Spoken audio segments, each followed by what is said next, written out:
Ditlantas Polda Papua Barat mencatat setidaknya sudah 5 korban jiwa dalam laka lantas.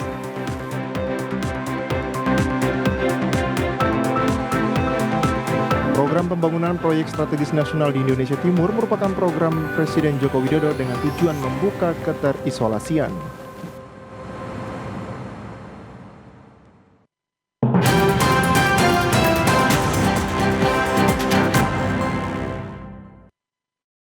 Salam jumpa pemirsa, senang sekali saya Susan Mampioper dapat kembali menjumpai Anda dalam program berita Papua Barat hari ini.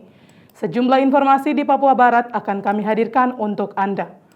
Ratusan massa yang tergabung Solidaritas Rakyat Papua turun ke jalan melakukan long march menuntut penolakan pemekaran daerah otonom baru di Sorong, Papua Barat. Aksi long march massa sebelumnya ditahan oleh personil Polres Sorong Kota karena akan mengganggu aktivitas lalu lintas. Polisi kemudian mengarahkan massa untuk naik ke truk agar massa diantar ke Jalan Basuki Rahmat Kilo 7 Kota Sorong sebagai tempat titik kumpul massa. Untuk rasa penolakan pemekaran DOB serentak dilakukan dengan mengambil titik kumpul di lampu merah Remu. Sejumlah massa yang datang dari berbagai tempat berkumpul kemudian melakukan orasi pada Kamis 17 Maret 2022. Ratusan kepolisian dari Polres Sorong Kota dibantu Brimob Detasemen B diturunkan untuk mengamankan unjuk rasa penolakan pemekaran DOB oleh Solidaritas Rakyat Papua. Aksi ini sempat membuat arus lalu lintas di lampu merah terganggu. Polisi kemudian menutup sebagian jalan agar tidak mengalami kemacetan. Penolakan DOB pemekaran di wilayah Papua dan Papua Barat salah satu bentuk aspirasi mereka. Sebelumnya Senin lalu ratusan massa menuntut pemekaran DOB Papua Barat Daya di DPRD Kota Sorong. Kapolres Sorong Kota AKBP Johannes Kindangan saat ditemui menjelaskan aksi massa yang sebelumnya akan melakukan long march dicegah agar tidak mengganggu aktivitas umum. Masa ini tidak dihadang, kami mengarahkan mereka supaya tidak terjadi hal yang tidak kami inginkan, di mana kita bisa mencegah sehingga tidak terjadi terkait dengan penolakan dari pemekaran.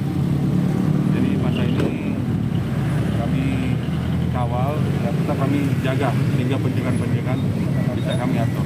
Ya. Aksi massa penolakan pemekaran DOB di Sorong berlanjut ke kantor Wali Kota Sorong.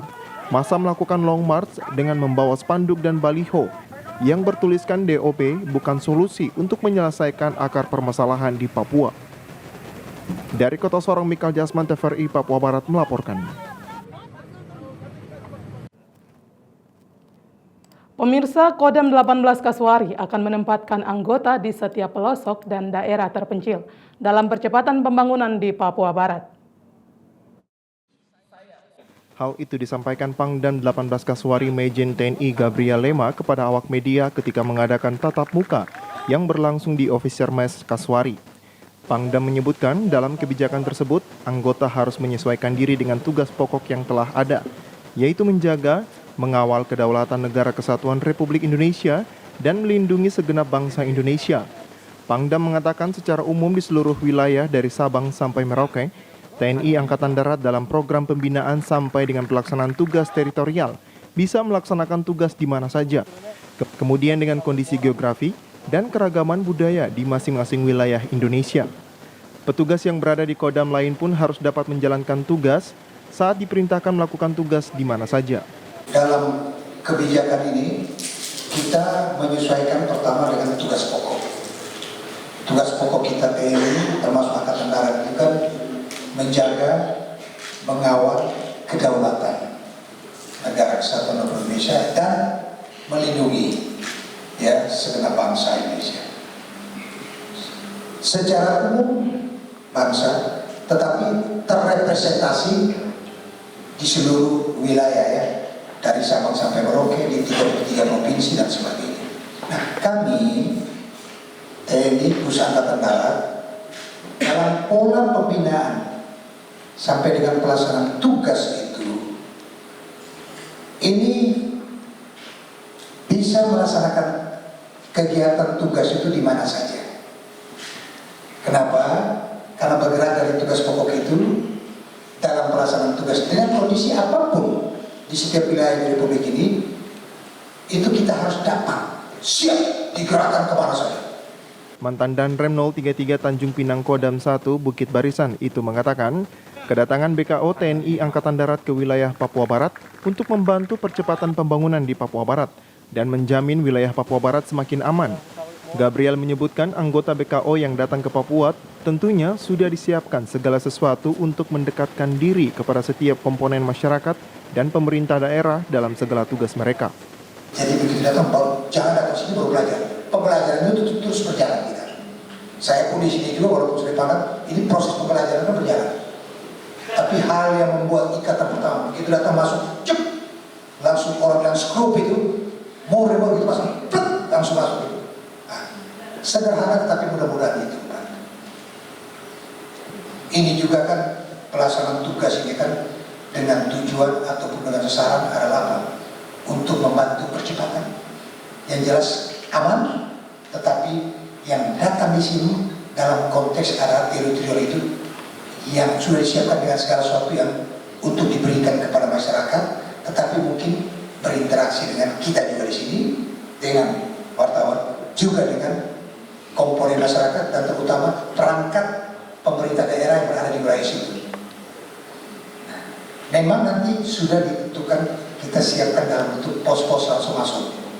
Nah di pos itu kita jelas melakukan kegiatan-kegiatan membantu proses pembangunan, baik peningkatan SDM di situ, baik itu kita berpikir membantu masyarakat untuk apa potensi yang bisa diangkat, dikembangkan, dan juga menjadi sambung rasa dengan pemerintah di sini dan sebagainya. Pangdam juga meminta kepada seluruh anggota TNI Angkatan Darat yang ada di Papua Barat, mulai dari pimpinan hingga bawahan, harus melayani dengan sepenuh hati. Natalindo Kerewai, TVRI Papua Barat melaporkan. Ditlantas Polda Papua Barat mencatat setidaknya sudah 5 korban jiwa dalam laka lantas. Hal ini dipaparkan Polda dalam rilisnya di Mapolda pada Rabu 16 Maret. Polda Papua Barat merilis hasil operasi Mansinam 2022 yang berlangsung sejak tanggal 1 sampai 14 Maret 2022 kemarin, di mana laka lantas masih didominasi oleh pengguna kendaraan bermotor yang tidak menggunakan helm. Hal itu disampaikan Kabid Humas Polda Papua Barat Kombes Pol Adam Erwindi. Adam mengatakan, saat operasi keselamatan berlangsung di wilayah Papua Barat, jumlah kejadian laka lantas sebanyak 15 kendaraan. Dari total 15 laka lantas, 5 orang meninggal dunia, 2 luka berat dan 12 luka ringan. Berbeda dengan tahun 2021, laka lantas hanya 8 kasus, 3 diantaranya meninggal dunia, 4 luka berat dan 5 luka ringan. Kerugian material laka lantas sebesar Rp34.450.000. Sedangkan yang berhasil ditilang sebanyak 63 kendaraan dan 1.048 kendaraan mendapat teguran, mulai dari kelengkapan surat, kendaraan roda 2, roda 4, maupun tidak menggunakan nomor polisi. Oleh Bapak Binok, tahun ini 15 laka lantas itu adalah saat operasi ini berlangsung. Ya. Jadi bukan seperti yang tadi disampaikan 2021 laka lantas 8, itu adalah saat operasi berlangsung di 2021, bukan selama tahun 2021. Ya. Jadi jangan sampai nanti berpikir dulu, laka lantas di Papua Barat cuma 8 tahun 2021, bukan. Jadi itu hanya saat operasi ini berlangsung.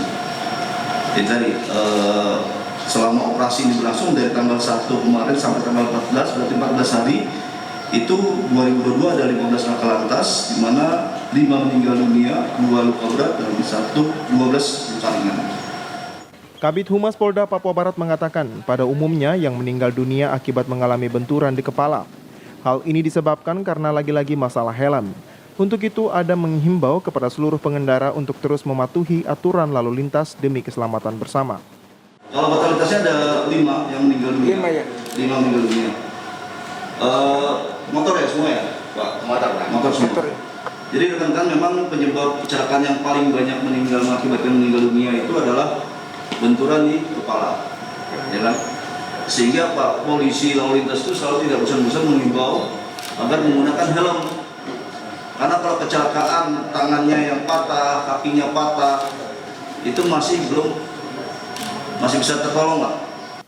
Sementara itu, Kasih Garsubdit Gakum Ditlantas Polda Papua Barat AKP Muhammad Sain menyampaikan dalam operasi keselamatan Mansinam, Ditlantas Polda Papua Barat juga melaksanakan bakti sosial pembagian masker sebanyak 6.962 masker.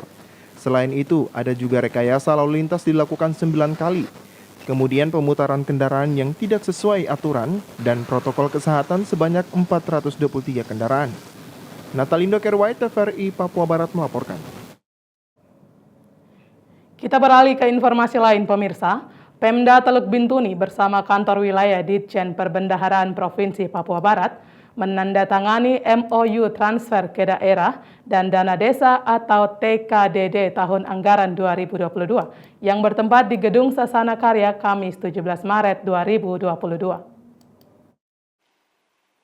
MOU yang disepakati kedua lembaga ini dalam rangka mendanai pelaksanaan desentralisasi fiskal, di mana TKDD ini terdiri dari dana perimbangan, dana insentif daerah atau DID, dana otsus serta dana desa. Wakil Bupati dalam sambutannya menjelaskan dalam implementasinya ada sejumlah hal pokok kebijakan yang menjadi perhatian pemerintah. Antara lain melanjutkan kebijakan perbaikan kualitas belanja daerah. Perbaikan kebijakan ini, Wakil Bupati menuturkan, akan bermuara pada pemanfaatan TKDD yang ditujukan untuk memberikan manfaat sebesar-besarnya bagi pertumbuhan ekonomi guna mensejahterakan masyarakat. Ada beberapa hal pokok kebijakan menjadi perhatian pemerintah, antara lain melanjutkan kebijakan perbaikan kualitas belanja daerah untuk meningkatkan dan pemerataan kesejahteraan antar daerah, melanjutkan penguatan sinergi perencanaan penganggaran melalui peningkatan harmonisasi belanja daerah, melanjutkan kebijakan peningkatan infrastruktur publik daerah, peningkatan efektivitas penyaluran dana fisik dan non fisik, serta menggunakan dana desa sebagai instrumen untuk pemulihan ekonomi di desa. Dengan merujuk kepada alokasi pemanfaatan TKDD yang ditujukan untuk memberikan manfaat sebesar-besarnya bagi pertumbuhan ekonomi dan kesejahteraan masyarakat, pemerintah Kabupaten Teluk Bintuni terus berkomitmen agar hal-hal yang berkaitan dengan pelaksanaan TKDD di daerah untuk dilaksanakan secepatnya, terutama dalam hal penyerahan,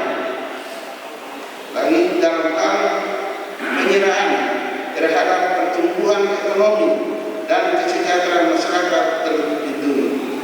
Wakil Bupati menambahkan pihaknya akan terus membuka diri untuk dapat bekerja sama dengan Kanwil Ditjen Perbendaharaan Provinsi Papua Barat dalam rangka monitoring penyaluran dan pertanggungjawaban TKDD.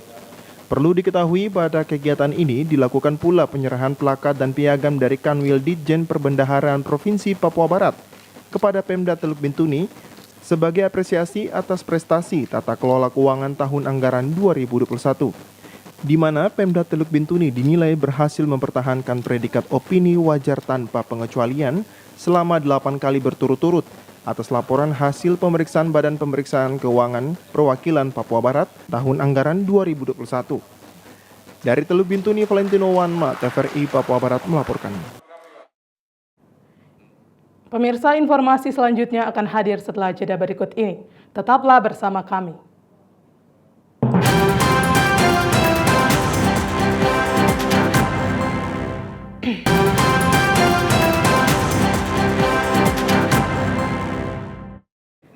Terima kasih Anda masih bersama kami. Pemirsa, pembangunan 1.500 rumah KPR subsidi bagi ASN di Provinsi Papua Barat saat ini dalam proses pengurusan izin prinsip. Sehingga ketika bangunan sudah jadi, maka dipastikan tidak ada masalah di kemudian hari. Pemerintah Provinsi Papua Barat merealisasikan pembangunan 1.500 unit rumah KPR subsidi bagi aparatur sipil negara di lingkup pemerintah Provinsi Papua Barat, yang ditandai dengan peletakan batu pertama oleh Gubernur Papua Barat Domingus Mandacan yang bertempat di Kelurahan Andai, Distrik Manokwari Selatan, Kabupaten Manokwari. Untuk proses pembangunan 1.500 unit rumah KPR bersubsidi akan dibangun di atas lahan seluas 60 hektar. Ketua Koperasi Kasuari Sejahtera Mandiri atau Koperasi Korpri, Pemerintah Provinsi Papua Barat, Derek Apnir, saat diwawancarai mengatakan saat ini pembangunannya dalam proses pengurusan izin prinsip, sehingga ketika setiap bangunan rumah sudah memiliki sertifikat. Dan izin-izin saat ini sedang kita proses, izin-izin prinsipnya. Nah, jadi kemarin sudah diukur oleh Pemda Manokwari untuk mengurus proses izin-izin yang dibutuhkan dari Kabupaten Manokwari. Saat ini kita jalani proses izin-izinnya. Ya, jadi kami berharap nanti urus izin PBB, kemudian izin membangun segala macam dan diukur sertifikat tanahnya supaya pegawai itu masuk, waktunya kita berikan sertifikatnya. Kalau angsuran kreditnya selesai, diserahkan sertifikatnya kepada dia sebagai hartanya dia. Nah, ya kita membangun pada harga yang wajar, murah dan dapat dijangkau oleh pegawai-pegawai kami. Ditegaskan bahwa persyaratan izin lingkungan dan lainnya harus diselesaikan agar proses pembangunan bisa berjalan, sehingga tidak ada masalah di kemudian hari. Derek juga mengucapkan terima kasih disampaikan kepada masyarakat, khususnya pemilik hak ulayat yang mendukung program pemerintah. Persyaratan izin lingkungan segala macam harus selesai, baru kita membangun. Jadi syarat-syaratnya harus selesai, diperoleh, supaya kita membangun di atas persyaratan yang sudah selesai. Jangan sampai kita bangun persyaratannya belum selesai, kita juga akan berisiko lingkungan, undang-undang lingkungan toh. Tidak boleh. Saya juga sampaikan terima kasih kepada masyarakat yang menyediakan tanah untuk lokasi perumahan Korpri. Lokasi perumahan Korpri dan pemerintah tetap memenuhi apa yang menjadi hak masyarakat. Karena tidak ada makan siang yang free, semua makan kita harus bayar. Nah, jadi tanah ini kita pakai, kita harus bayar pada masyarakat yang punya dengan baik tapi benar. Jadi baik tapi baik itu ada surat-suratnya, tapi benar kalau yang punya bukan dia, kita masalah. Nah, itu. Jadi kita buat. Lebih lanjut disampaikan semua ASN boleh mendaftar, namun yang memenuhi syaratlah yang bisa mendapatkan rumah. Jimmy Tabisu, TVRI Papua Barat melaporkan. Program pembangunan proyek strategis nasional di Indonesia Timur merupakan program Presiden Joko Widodo dengan tujuan membuka keterisolasian. Tanggal 16 Maret 2022, sebagai lembaran baru sejarah moda transportasi di Indonesia Timur, khususnya di Distrik Karas, Kabupaten Fakfak, Papua Barat, hal tersebut ditandai dengan sandar perdana kapal motor Sabuk Nusantara 98 di Pelabuhan Laut Karas. Pelabuhan Laut Karas merupakan salah satu program pembangunan proyek strategis nasional dari Presiden RI Joko Widodo dengan tujuan membuka keterisolasian pada distrik terluar di Indonesia bagian timur.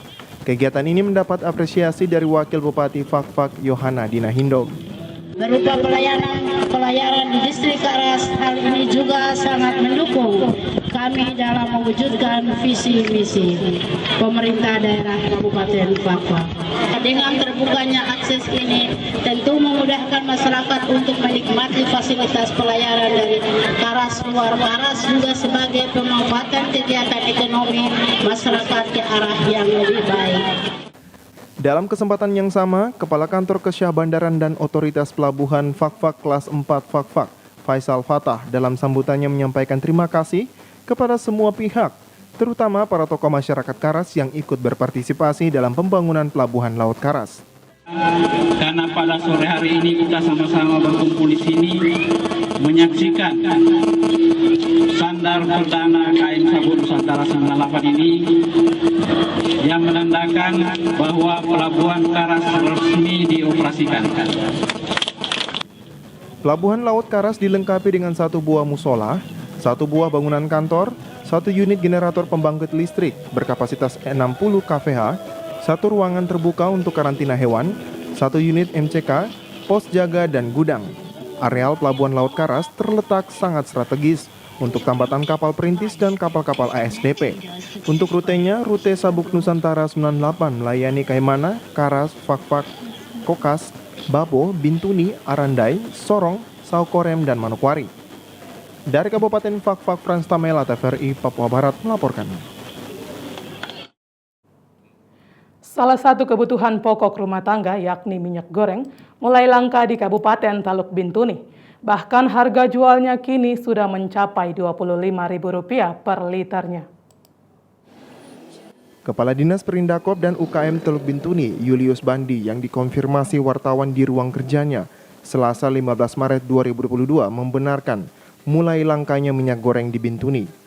Bandi memastikan kelangkaan minyak goreng pasca pihaknya melalui bidang perdagangan bersama instansi terkait lainnya melakukan pengecekan di lapangan selama 2 hari. Dari pengecekan tersebut, Bandi menyebutkan bahwa kelangkaan minyak goreng di Bintuni terjadi lantaran menipisnya stok di sejumlah agen penyalur. Kita lihat yang ada mereka yang bahkan ada yang tidak ada yang mereka menjual karena tidak tersedianya barang itu terbatas, jadi mereka tidak bisa membeli. Ini yang menjadi persoalan, apakah permasalahan ini ada di mana. Ini yang kita mulai pelan-pelan untuk telusuri karena kalau kita mau ke Manokwari untuk tanya, kan tidak bisa, itu kan wilayah orang lain. Jadi kita hanya terfokus di Kabupaten Teluk Bintuni. Setiap saat itu Patera ini dia turun untuk dia mengecek atau pantau. Kira-kira jangan sampai ada yang mereka mungkin simpan di tempat lain, baru mengatakan bahwa tidak ada, gudang mereka kasih kosong, tapi ternyata tidak. Bandi menambahkan, sebagai upaya pihaknya mencegah hal-hal yang tidak diinginkan di masyarakat, pihaknya dalam waktu dekat akan berkoordinasi bersama Dinas Perindakop Provinsi Papua Barat. Dari Teluk Bintuni, Valentino Warma, TVRI Papua Barat melaporkan.